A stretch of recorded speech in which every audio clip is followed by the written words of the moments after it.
This clip is brought to you by SaveWithConrad.com.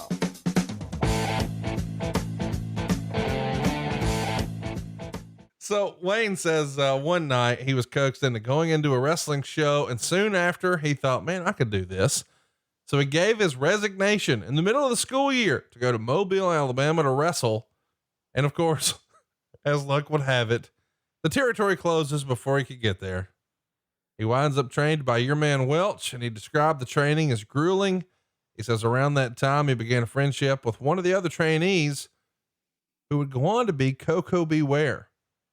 And he would say that Coco would drop kick him 20 times in the face, and weightlifters would slap him hard. And he suffered more injuries through the course of his training than he did in his actual career. And of course, if you've seen Honky Tonk on a indie show in the last 20 years, you know, that's because he last took a bump in 1998.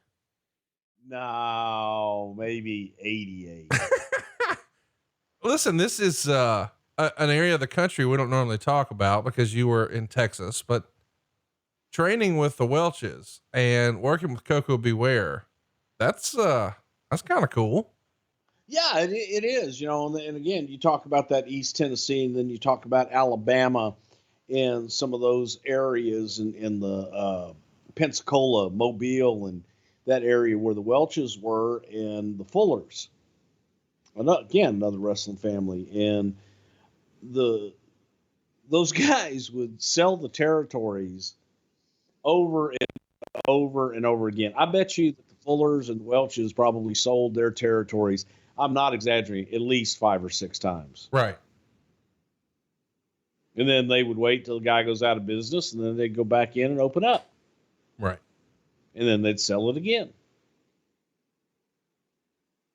Not a bad business model, you know. If you can sell the same thing over and over, it sounds like the buy here, pay here model, or the rent to own model. Like, hey, you know, they're not going to finish their payments, so just recapture and start over. Whatever works. So his wrestling career begins in Missouri in 1977, Missouri, believe it or not. And a year later, he finds himself moving to Memphis, Tennessee, and he starts going by the name Dynamite Wayne Ferris. And he's working both Tennessee and Florida and, well, everywhere in between. Hey, it's Conrad Thompson. Thanks for checking out the podcast here on YouTube. Be sure to hit the subscribe button and the notifications bell so you get a notice anytime we upload some new content. And go save yourself some money right now. If you're in a 30-year loan or you have credit card debt, it's not a matter of if I can save you money. It's a matter of how much. Find out right now for free at SaveWithConrad.com.